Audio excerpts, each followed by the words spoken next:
And welcome to Hannity. And coming up tonight, we've got brand new exclusive video from inside yet another store being destroyed by looters in Ferguson, Missouri. Now, you're going to see that footage only and right here on Hannity. And by the way, the police will need your help. They want to identify these criminals. But first, America, we have a big problem. For his entire adult life, your commander-in-chief, President Barack Obama, has associated with people who have radical ties and views. It all started with this man. We bombed Hiroshima, we bombed Nagasaki, and we nuked far more than the thousands in New York and the Pentagon, and we never batted an eye. Because the stuff we have done overseas is now brought right back into our own front yards. America's chickens are coming home to roost. No, no, no. Not God bless America. God damn America. That's in the Bible for killing innocent people. God damn America for treating us citizens as less than human. Reverend Jeremiah Wright. Now, President Obama sat in the pews of his church for over 20 years, but in order to get elected, he had to throw him under the bus. We've heard my former pastor, Jeremiah Wright, use incendiary language to express views that have the potential not only to widen the racial divide, but views that denigrate both the greatness and the goodness of our nation. And now a new radical alliance is formed. Enter MSNBC host, the Reverend Al Sharpton. Now, he's been to the White House a whopping 83 times. Who else has that kind of access to the commander-in-chief? And that's not all. Just yesterday, Reverend Al, he was at 1600 Pennsylvania Avenue, invited by none other than President Obama to meet about the situation in Ferguson, Missouri. Now, keep in mind, this is the man who stoked the racial tension ahead of the grand jury decision about the Michael Brown shooting. You may remember this. If you're angry, throw your arms up. If you want justice, throw your arms up. If you want answers, throw your arms up. Because that's the sign Michael was using. In order to establish peace, you must have fair justice for everyone. We want real peace. We don't want to just be told to shut up and suffer in silence. We don't fight until we get tired. We fight till we win. The federal government must step in. Now, those are just recent examples related just to the Michael Brown case. Now, this rhetoric is nothing new for the MSNBC host Al Sharpton. So why is President Obama hanging out with and taking advice from him? Let's not forget, Reverend Al has also been caught on tape saying far worse. You may remember these instances. I'm tired of the mac and big. You ain't nothing. You a punk. Now come on, do something. We're the best chicken fries in the universe. But we don't go buy some kind of sandwich chicken. Folks was in the cave when we had built empires. We learned to admire them, but they knew to admire us. We built pyramids before Donald Trump ever knew what architecture was. Yes. You want to be the only on television. The only in the newspaper. The only can talk. Just a small sampling. So why is the president so comfortable hanging around with some of the most radical people in the United States? Here now to help try and answer that question, Fox News political analyst Juan Williams. Juan, seems the president's comfortable around Jeremiah Wright for 20 years. Have you been to the White House 83 times? Al Sharpton has. Yeah, I don't, I understand why. Because of what I do here in Washington, this president has selected Al Sharpton as his emissary to poor black people, and he hopes that Sharpton will not be critical of him. Sharpton is not a critic. Some on the left, you can think of Cornel West, Tavis Smiley, and they've been very critical of this president not doing enough. But that's not my question. I mean, that's all a good point. That's not my question. This guy, with his history and his comments, no, I agree. White Interloper, to Tawana Brawley, Crown Heights, why is the president so comfortable around the people that have the most radical views on racial issues? Why? I don't think Al Sharpton has the most radical views, by the way. No, but I will say... White man living in the caves while we were building pyramids? Let me tell you... White interlopers? Well, don't forget, you got Louis Farrakhan out there, you got Black Panther. Look, so you have far more radical people. We have different degrees of radicals, but he's comfortable around people that have very radical extremist views. you know, that doesn't bother me so much as this. I think what you pointed out earlier is the really pertinent fact. You look back at Al Sharpton's history. Tawana Brawley is the one most people are familiar with. But there's much more. I mean, there's much more in terms of anti-Semitic behavior, inciting violence that leads some connection to death and all the rest. You know, so you don't think this tells us anything about the president? Civil rights marches for one corporation. But hanging out with Reverend Wright for 20 years and all the incendiary comments, GD America, America's chickens come home to roost after 9/11, hanging out with Al Sharpton. He knows his history.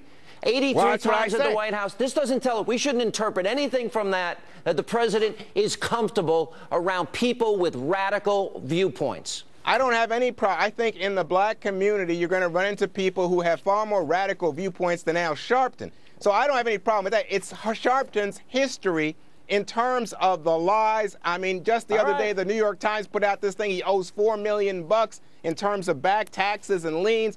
It's just that stuff. I just find it insulting. Let me finish. I find it insulting to black folks that you would select as president that guy and say, that's my emissary to the black community. But he's done this because he can't stand Jesse Jackson. I think that back in Chicago. There are plenty of other leaders in the black community that he could have chosen, but his comfort level seems to be with more radical people with radical views that I would argue are out of touch with the mainstream.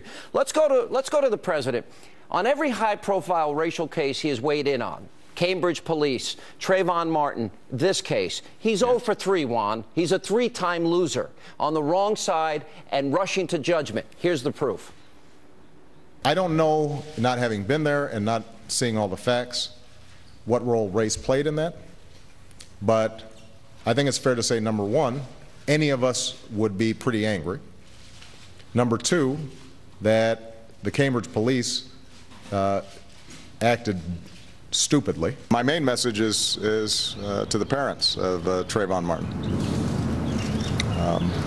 You know, if I had a son, he'd look like Trayvon. I know the world also took notice of the small American city of Ferguson, Missouri, where a young man was killed and a community was divided. So yes, we have our own racial and ethnic tensions. Juan, let me go through this. The Cambridge police didn't act stupidly. Trayvon, we have an eyewitness that saw Trayvon grounding and pounding on George Zimmerman. And in this case, before the UN, where he says we have ethnic and racial tensions, wait a minute. In every case, Mr. Constitutional Attorney, our president, rushed to judgment without facts, and he was wrong every single time. How irresponsible, with the power of the bully pulpit of the presidency, is this man to do this time and again? You know, I see this so differently than you do, Sean. Shocking. I think in every case that you just cited, he was wrong. Dead wrong. I think he was wrong about loser. I think he was wrong about when he said that word about stupid behavior by the cops in Cambridge. But in general, what he's doing, I think, is important, which is that he's saying that he has some sensitivity to people who feel that they have been mistreated, oppressed, whatever. And I don't think that's a bad thing. Wow. I think it gives people a sense that there are now people in power who are sensitive to their concerns, the concerns of the poor and minority in the United States. And I think that's a good thing for America. All right, Juan Williams, we disagree. Appreciate you being with us. Joining me now with much more, the author of the brand new book, there it is, Basic Economics, a 5th edition, Common Sense Guide to the Economy, our good friend, Dr. Thomas Sowell. Sir, how are you? Fine, thanks. What is your reaction to the president and this comfort level that he has with people that I would argue have very extreme radical views? It seems so obvious. You mentioned some of those people. If you go back to the man's life, these are the kinds of people he has chosen to be allied with, to have mentoring him from the time he was a child, right on through graduate school, law school. I don't know why people are so surprised that these are the kind of people that he has now. Unfortunately, people listen to his rhetoric rather than looked at his record. Yeah, and it appears, do you think Al Sharpton's a guy, have you been invited to the White House, Dr. Sowell? Not by this president. No. I would think you'd be a good person, especially with 50 million Americans in poverty and on food stamps. I think I'd talk to you first. Let me play for you the Congressional Black Caucus on the House floor yesterday. They keep saying, hands up, don't shoot. There's one problem. Eyewitnesses to the shooting of Michael Brown said, and I'll quote one of them, he was charging at Officer Wilson like a football player with his head down. So he didn't have his hands up, but this is what they're saying. Hands up. Don't shoot. Hands up. Don't shoot. Hands up. Don't shoot. To all Americans who are disturbed by the demonstrations that are taking place across this nation, I want you to remember these 4 words: no justice, no peace. The fact that our country, the greatest country in the world, remains mired in race relations issues in the year 2014 is an embarrassment. We really should consider taking a long look in the mirror before we go to other countries lecturing to them about the need for democracy and tolerance. Dr. Sowell, it's a catchy slogan. There's one big problem with it. It's fiction. Michael Brown, according to the eyewitnesses, did not have his hands up. What's your reaction? Why are members of Congress repeating something that they know is not true? Oh, for political reasons. I thought of Joseph Goebbels' doctrine, you know, that people will believe any lie if it's repeated often enough and loud enough. They're repeating it often enough and loud enough, and it will pay off for them personally, politically. People who are out to forward their political careers say and do things that have no relationship whatever to reality or to anybody else's interest but their own. I think what has happened in Ferguson, Missouri is going to it is going to adversely affect blacks yet unborn who will still be paying the price for it 10, 20 years from now. Well, because they're not going to have... Go ahead, finish, sir. I'm sorry. But, because you're not going to have businesses there that you had before. I've seen this happen in other cities. Detroit was one of the classic examples. Harlem, you run through the whole list of them. That a city doesn't get over this kind of stuff in a few years. Yeah. What do you make? I was bringing this up with Juan Williams, the president, weighing in on high-profile race cases. He's a constitutional lawyer. Before any evidence is presented, he weighed in on the Cambridge police. He weighed in on the Trayvon Martin shooting with George Zimmerman, weighed in on this case, and he does so without any evidence, any knowledge. I don't know what to make of this, considering that it has an impact, certainly, on the community's mindset in each individual case, does it not? It does, and I think it has the impact that he wants it to have. He wants to spread paranoia, if possible. If paranoia will get out the vote, because he is a politician. What amazes me is how long it has taken so many people to see through this man, and there are many to this moment who have not seen through him. Yeah. Tell us one last thing. You got basic economics. You know something, Dr. Sowell? There are 50 million Americans on food stamps, 50 million Americans in poverty, and this is the greatest, richest country on earth, the lowest labor participation rate since 1978. Would this book help us out of this? Well, I think an understanding of economics would, and I hope that this book offers some. It's sold more copies than anything else I've written. It's been translated into 7 languages, so apparently people do understand what I'm talking about. Not enough, and in not the right positions of power, though. But all right, Dr. Sowell, good to see you, and congrats, 5th edition of this book. Thank you. Thank you.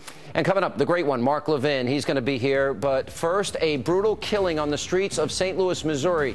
This man was beaten to death with a hammer. Where is the president, Eric Holder's, Al Sharpton's outrage? We'll examine that coming up next. Bo Dietl and Mark Furman will join us. And also, we have new details on the case. And then later tonight. We have to be really careful with the cops, man, because if it wasn't for the cops, we'd be living in the wild, wild west in our neighborhoods. Charles Barkley, he comes to the defense of the police officers in the wake of the Ferguson decision. We're going to play that tape and more. And also tonight, brand new, never before seen, Hannity exclusive footage, looters destroying another store in Ferguson. We've got that tape. You'll only see it here. Coming up tonight, straight ahead.